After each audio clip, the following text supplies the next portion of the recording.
The just got home jitters strike just about every mother and father bringing a baby back from hospital for the first time.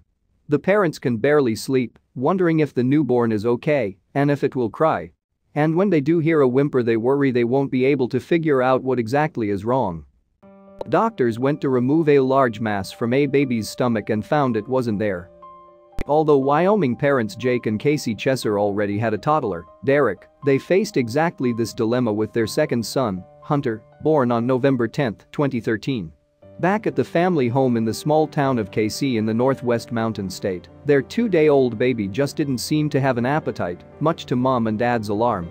It is common enough for any new moms to struggle with getting their babies to latch on for breastfeeding, but Hunter even had trouble with formula feed from a bottle. He couldn't hold anything down from the first time we tried to feed him, she told religious television company the Christian Broadcasting Network. He could only eat about a half ounce of formula at a time instead of the normal 2 ounces, Casey said. Any more than that, and he would spit everything back up. He had another interesting symptom on top of that. Any pressure on his stomach would make him spit back up, she added. Casey, along with her highway patrolman husband Jake, decided Hunter had to see their doctor. After hearing about Hunter's distressing symptoms, the doctor wasted no time in ordering X-rays to take a look at the interior of the newborn's stomach. What the X-ray pictures revealed in the baby's abdomen was shocking and heart-rending. There was just a mass that took up about 2/3 of his stomach, Jake told the Christian Broadcasting Network. They actually showed us where it was, and you could feel it. The father was horrified to be able to feel the growth in his son's tiny abdomen for himself. He said it was probably the most heartbreaking part of it, actually being able to feel the mass in his stomach that's not letting him eat. The doctor barely gave Jake any time to process his heartbreak. The medic knew the mass was life-threatening for the newborn and that action was imperative. The doctor told the Chessers that tiny Hunter would need to undergo treatment immediately in order to save his life. Casey can vividly remember the doctor delivering the dreadful prognosis.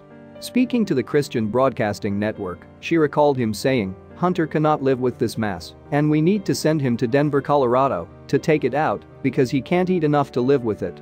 The new parents were understandably overcome with emotion when they heard how sick Hunter was.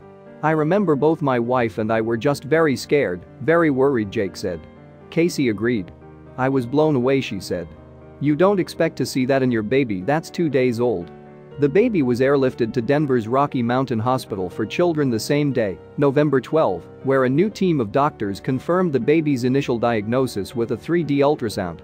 On hearing the news, Jake and Casey realized they were at the start of a very long road to their son's recovery. Jake had to make the 5.5-hour car journey to Denver from Wyoming himself. He said, "The best prognosis we were looking at was Hunter leaving in 2 months. But we thought that we should probably plan for him to be there for at least 6 months." Mother and son settled into their hospital room the night before Hunter's surgery, with the parents now resigned to the fact that they could be at the facility for quite some time. As any mother would, Casey tried again to feed her young son despite his prognosis and impending procedure. This time, however, something was different. "I was in the room by myself and I fed Hunter and he drank the whole 2-ounce bottle, and he was perfectly fine," explained Casey. "At that time, I was cautiously optimistic because I didn't want to get my hopes up, but something changed."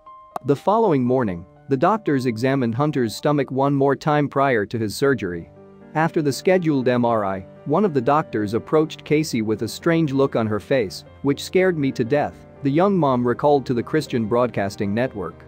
"Her face is like something happened, you know, and it probably is not good," she went on. But the doctor came in and she said, "Okay, I have news for you." She said, "We just got done with the MRI, and I don't know what they saw, but it's not there now." The mass, once blocking the majority of the tiny baby's stomach, had completely disappeared. According to the Christian Broadcasting Network, Hunter's medical record confirms the story.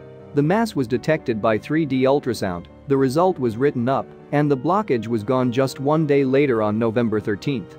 The new parents were, obviously, overcome with their emotions once again, but this time of sheer relief and elation. "I remember looking at Casey and we just broke down and both started crying," Jake said of their speechless reaction. The doctors had no words of explanation as to what had happened either. The family credited the power of prayer for their son's healing. They reached out to relatives and friends and asked them to send prayers. Casey's brother, Morgan, issued a call for prayer on social media, and from there it went viral. The Chessers credit these words for their son's miraculous recovery. "Every single one of those prayers mattered," Casey said. Clearly, Casey and Jake have nothing but gratitude for everyone who helped their son, as well as for all of those who thought about them in their prayers. Their newborn is now a happy toddler hanging out with older brother Derek. Hunter is just as busy as any child his age and oblivious to his rocky start to life. Most importantly, however, he has his health, and his thankful parents know just how fortunate they all are for that fact. Thanks for watching, and don't forget to like and subscribe.